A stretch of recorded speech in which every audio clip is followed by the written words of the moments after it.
guys, Jay here. Welcome to Models Memories Weekly, episode 118. Models Memories is a show about nothing and is filmed in front of a live studio audience. This is a show where I talk about my painting, modeling, and working experiences from the week. Now you might be thinking to yourself, Jay, you put out 3 YouTube videos a week and you stream 2 nights a week. How could I possibly have more to say? Well, I do, and here goes. This week, the big, awesome, important news is Games Workshop came out with another Age of Sigmar model, and I happened to play my first game of Warhammer 40,000 10th edition.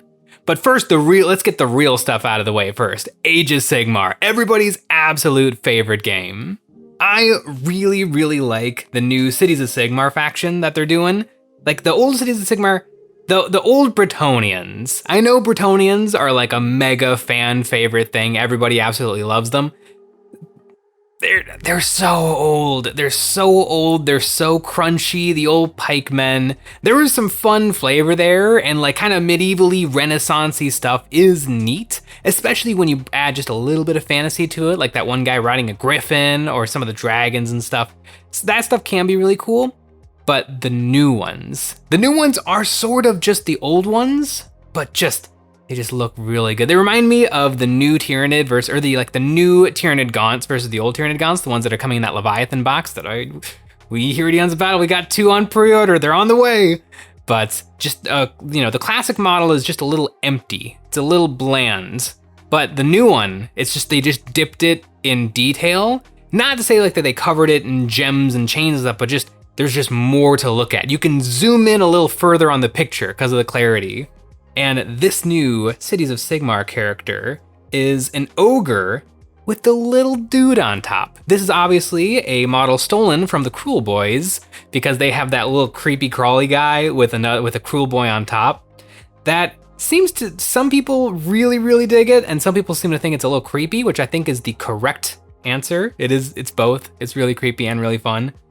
But this model is wicked.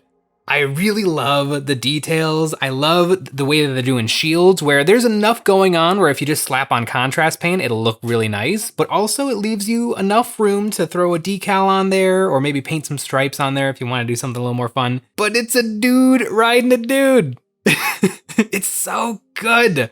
I love the sniper guy with his little cannon and his little crow's nest. I love that it's all made of wood. Wood is not... if you come from the world of Warhammer 40,000 like I do, wood is not a material you really ever see. I think the only wood I've ever painted is, the stocks of lasguns from Imperial Guardsmen, and that just was painting them brown. But it would have to be wood, because even though ogres are really, really strong, and obviously this is like preposterous, but the wood, the fact that the crow's nest is made of wood, does make it somewhat feasible. I really like it. I also love the idea of the ogre walking. That crow's nest is flying back and forth. I mean, that guy's probably got to hold on for dear life. And the shield and the giant mace. I don't know if this is going to be a one-off model or if this is going to be some sort of a squad, but man, Cities of Sigmar. I'm pretty much interested in every single faction for Age of Sigmar, except for maybe the Idoneth Deepkin. And I like the Idoneth Deepkin. I like every single individual model, just as a whole, as an army.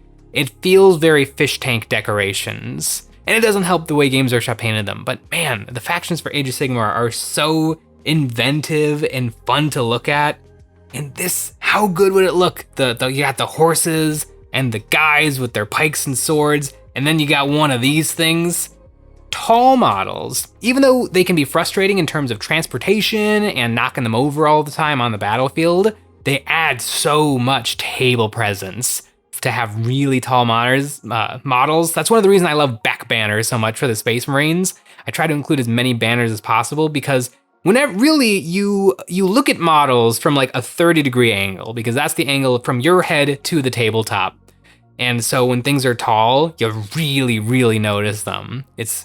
I guess if you were looking at them from even higher up, it would matter more how wide models are, like the Triumph of St. Catherine, which is an absolutely gorgeous miniature, but I'm not that big a fan of it because it's just a pie plate with a bunch of people on it. But it's all about the height. I really like it. That big shield just stabbing it into the ground and taking cover while his little sniper friend on top is taking pot shots at stuff. It is a really cool miniature. Also, it's mobile terrain in a way. which I do enjoy some good terrain, and this is probably the most fun terrain you could possibly have because it's a model. It's so much fun, I barely care about Warhammer 40,000 10th edition. This weekend, we played Warhammer 40,000 10th edition, and we rolled it all the way back to high school when we all started to play 40k, a classic high school game, Nick, Sean, and I, with our high school armies, Necrons, Orcs, and Imperial Guard. I don't remember if I've ever won a game of 40k. It must have happened at some point. I mean, I played like 6th edition, 7th edition, 8th edition, kind of skipped 9th edition. So many games. I must have won a couple, but none of them come to mind. But this game, 10th edition, it took the day. It took the entire day because we were reading the rules and talking about the rules and arguing with the rules and just trying to figure it out. And we didn't play a proper game of 40k. We brought armies and just played to kill each other, which is not a great way to play 40k because not everything is about killing and not everything is balanced around killings. It kind of takes away some of like the points values of like, you know, how much is movement worth? How much is being able to hold objectives worth? How much is, you know, stratagems like being able to teleport or deep strike? What are those things worth compared to just flat damage dealing? It's really satisfying to just kill, to just see what happens, because that's sort of like the draw of war games is like yes, there's the aspects of tactics and list building and all of this stuff, but it is sort of just a battle simulator. It's just, let's see what happens when the orcs just slam into the space marine. Let's see what happens when the Imperial Guard use their indirect fire to just completely stop my Necrons from getting to do anything all game. The game was really fun. Sean won. Imagine that. The orcs were completely wiped from the table, and I had my Necron Overlord still alive at the end of the game. Although I actually do think everything felt really, really good. The only thing that stopped Nick and I from performing it all was I was a little too cautious with my Necrons, and so Nick just had to deal with Sean for the first all of the game, and then I only showed up at the very end because I was just ever so slowly making my way up the board. But man, the Necrons feel buttery, and it's all because of reanimation protocols. Reanimation protocols and the way how our characters synergize with our armies. Because the Overlord with his resurrection orb, the Royal Warden granting better hits, like, it's just, I only took 4 units at 1,000 points. I took Warriors, Immortals, and Scorpek Destroyers, which I've never actually gotten to use the Scorpek Destroyers. They're so good. I might have used the Scorpeks once before in 8th edition, but they're so good. They're so lovely. The Necrons feel amazing. Reanimating all the time, using stratagems to reanimate even more, using the Resurrection Orb to reanimate in my opponent's turn. It's amazing. It was like Chumbawamba. You get knocked down, you get up again. Never gonna keep me down. It was amazing. The Guard do feel very good. They have a stratagem that actually is amazing, but it costs 2 command points, so it's very, very expensive. I still think that they're probably gonna do it every turn, because basically when a squad of soldiers die, they're removed from the battlefield and then set up in reserve, and then they can come back onto the board on any board edge 9 inches away from an enemy. So really, it's 2 humongous buffs. Number 1, you just get your whole squad back, and they automatically just teleport somewhere else. So you're getting like a free 44 to 60 inches of movement. Really, really powerful. To be fair, guardsman squads get one-shotted by most stuff. So it's not crazy, and I'm one to talk getting my Necrons back, although Necrons are expensive. I had by far the fewest number of miniatures.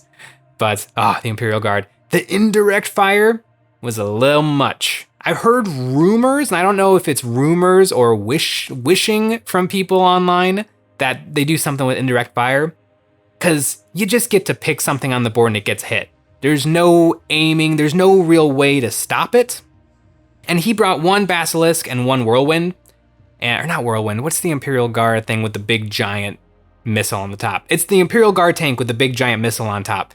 And they can shoot whatever they want on the board anytime, hitting on 2-ups because of buffs. And I think that might be the problem with indirect, is that you can get better hits because they can take aim, and then they can be spotted by the scout sentinels.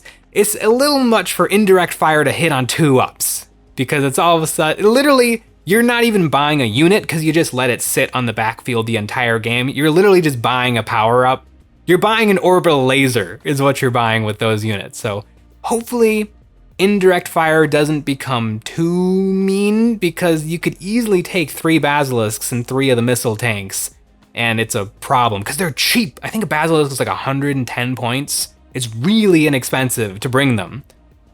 But I'm just salty because I've super lost to Sean, and it's Sean. So I do think the Imperial Guard feel really good. I didn't get to focus on Nyx orcs too much because I was reading the rules like crazy, which it actually kind of worked out perfectly that I was barely in the game for the first few turns, because then I could just field any questions. What happens when this interaction happens? What is this rule? But man, I think 10th edition feels really, really good. Very few rerolls. This seems to be something that people are very split on. Did they get rid of the rerolls, or are the rerolls just as prevalent as ever? I didn't have any rerolls in my army except for strategic points or strategic ploys. I think Sean maybe had 1 reroll on his big guy on a horse, the fanciest guardsman you can get. But it seems like rerolls are mostly gone. The command points feel very, very good, and you get very few of them. Oh, and by the way, don't play a 3-player game, or if you do, come up with some rules to help facilitate that happening, because it kind of breaks the entire game. Because everybody gets a point in their command phase, and if everybody is getting an extra point every turn, you just pool up way too many command points, and you can play way too many of your stratagems, and then all of a sudden, Sean gets to bring back 5 squads of guardsmen over the course of 6 turns, and it's ridiculousness. So I would say a way to fix it would probably be everybody gets 2 points in their command phase and then nothing else until their command phase comes around again. I think that would probably work, because then you basically have 1 point to spend reacting to one opponent, and then 1 point to spend reacting to the second opponent before it becomes your turn again. I think that would be the easiest way to probably get a 3-player game going.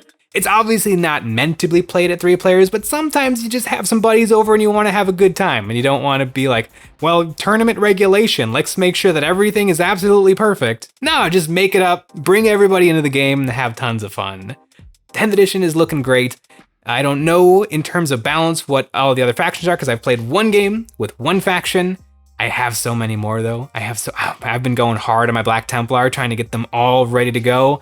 I've looked through my PDF of my list, and I think it's actually dropped a lot in points, because a lot of things have gone down in points cost, especially characters and vehicles, which vehicles kind of surprises me a little bit, because vehicles seem very good this edition. They're very, very hard to kill.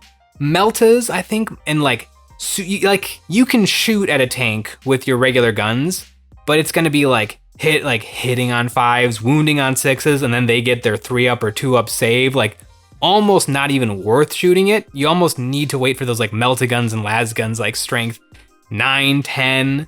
Some weapons go a little bit higher than that, but it really doesn't seem like much.